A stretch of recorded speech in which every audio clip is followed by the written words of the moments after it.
Hello everyone, this is Prashant Chaudhary. I welcome you all to my channel Classic Power Apps. In this video, we will create the side navigation bar for our Canvas application that has multiple screens to travel. So the question is, why do we need this?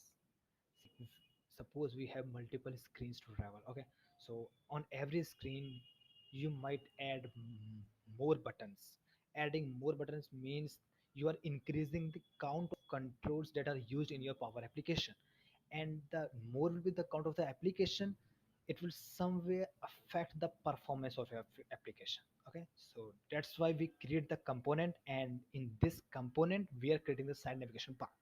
So I'm just, without wasting any time, I'm just navigating it to my screen. So here I have my screen and two screens are there. I'm just taking it to back to my components, and I'm just creating one component here. That let's create a component. So make the dimension of it, this is height would be 768, so that it would fix to my complete size. And the width would be, let's take an example of 400. Yes, 400 is also more. Let's make it was 350. Yes, right. Okay, so as this component is taking data from the, I don't want it to be static.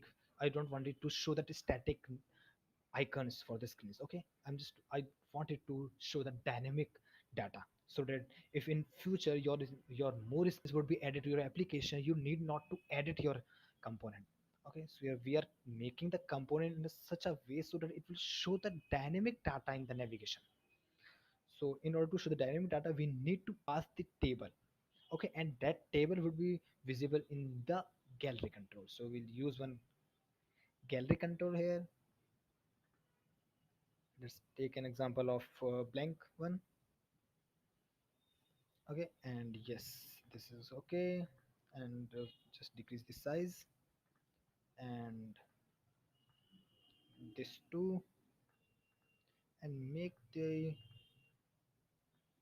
expand it complete. Yes, and make the coloring of this would be, let's take in dark blue. Dark blue is good. And here it's in dark blue is too dark. Let's take in gray, little less gray. Make it as green. Fine, that is okay. So in the label, I'm just adding one label. Okay, yes, that is good. Okay, now we come to the properties that needs to be added for your component.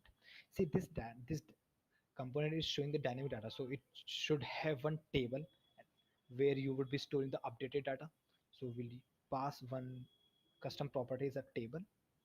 So let's take an example of nav table, and it would be input. Obviously it is taking data from application, showing it in your component, and data type would be table. Okay, so create this.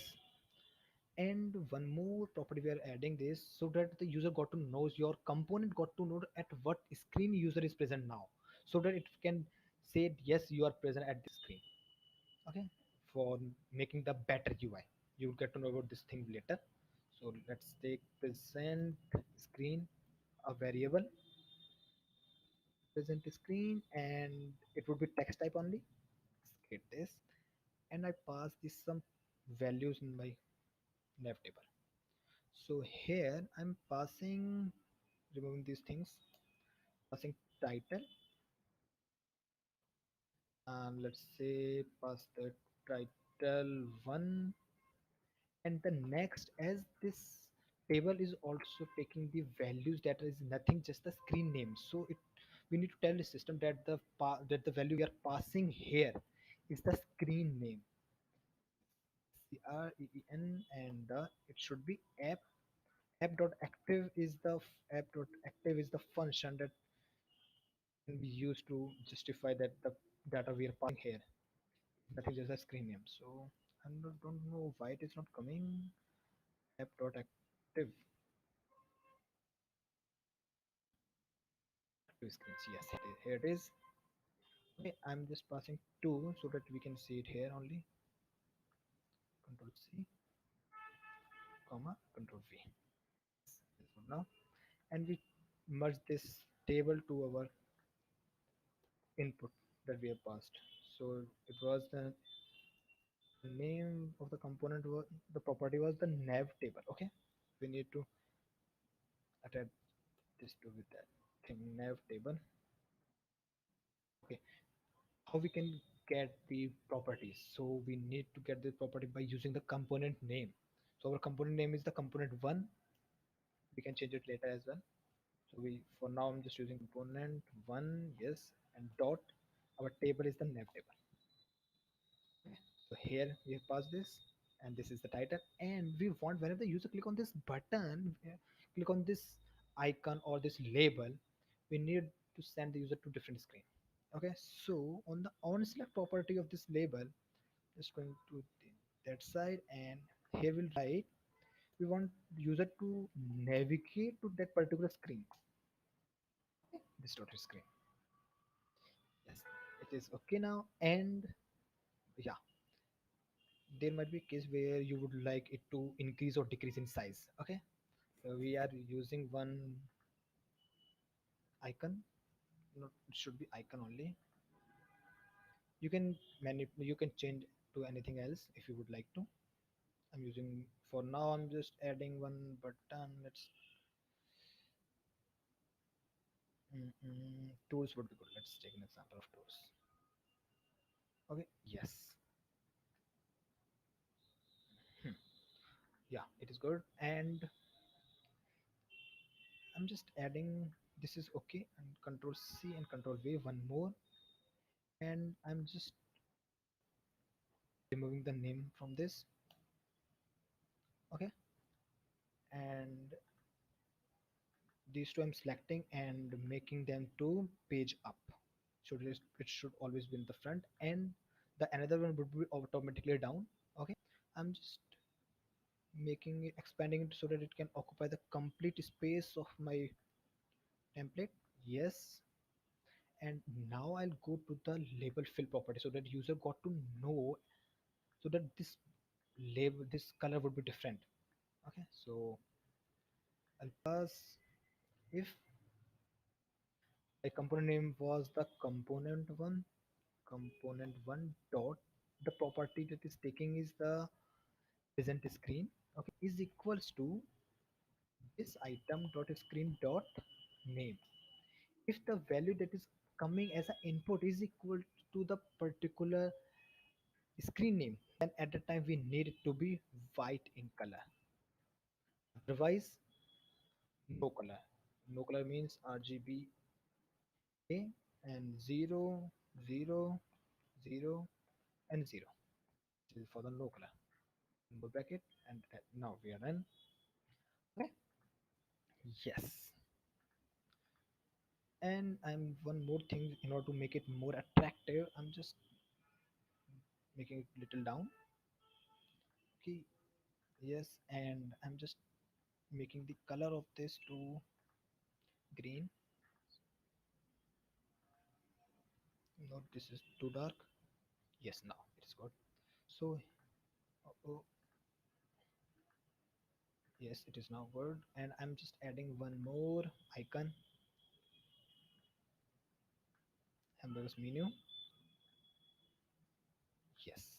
And on the onset property of this, I'm just writing set variable. Let's say taken width, nav width, width is equals to end nav width, nav width, WDTH. So if you are storing the same variable as the same value, it will automatically created as a boolean. Okay. So yes, and now we are almost done. I'm just coming back to my component, and we are just adding one more property that would be the output property. Okay, so it would be nav width, and it would be output property, and that type would be numeric type. Yes, and create. And once I create this, I can change the value to be component component one dot I what was the name of my property is the Nevirth. Now, okay, so I need to pass the width. So it would be if my name of the component was the width, something like that. Nevirth. Nevirth is nothing, just my name of the variable that is having this storing the boolean value. So it would be either 100 if it is true, and if not true, then it will be storing 200. 200, make it as 350. But yes, so I'm just pausing this video, guys, just for a second. Actually, my battery is a little low, and just a second, I'm just pausing it. So everyone, okay, fine. So our component is completely ready now, and we are just coming back to the screen. And here I'm just adding that component. So yes, this here. So now it to pass the dynamic values. Okay, so I'm just creating one collection. I'm just copying it, and I'm just creating one collection here.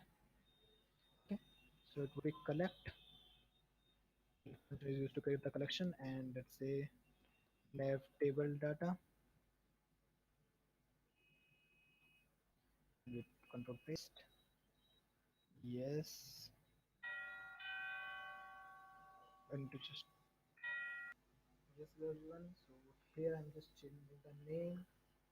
It would be home. My first name is the home, and the button would be name is home. Second is screen. My is the control screen. Control screen, and it should navigate to control screen. Control. Yes. Okay.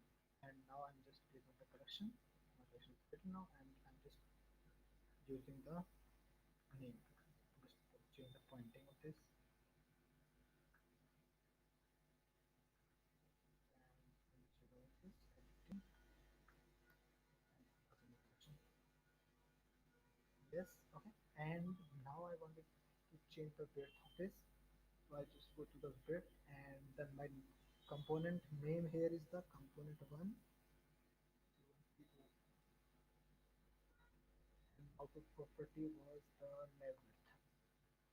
So here you can see it is working very fine, right? And in order to give the name, there is the present name. So I'm just passing home. So here you can see, and I just control C and paste it here. And here I'll pass the another screen name, that is the control screen. Yes, whether it is working fine or not. Home is there. See, you can see that that icon is present at the home. Okay, so that is how it is working, and it can be used for this thing as well. Okay, so yeah, please ignore for the UI part, guys, because my focus is to give you the overview how we can create the navigations. Okay, you decorate your screen if you would like to as per your need. And this name is cutting because my label width was small. I forgot to expand it. Okay, and you can change the icons as well as per your need. You can add images as well. Okay, so yes, guys, thank you for watching this video. And if you find any difficulty in this, you can just write in the description of the video. I will definitely revert you on this. Okay,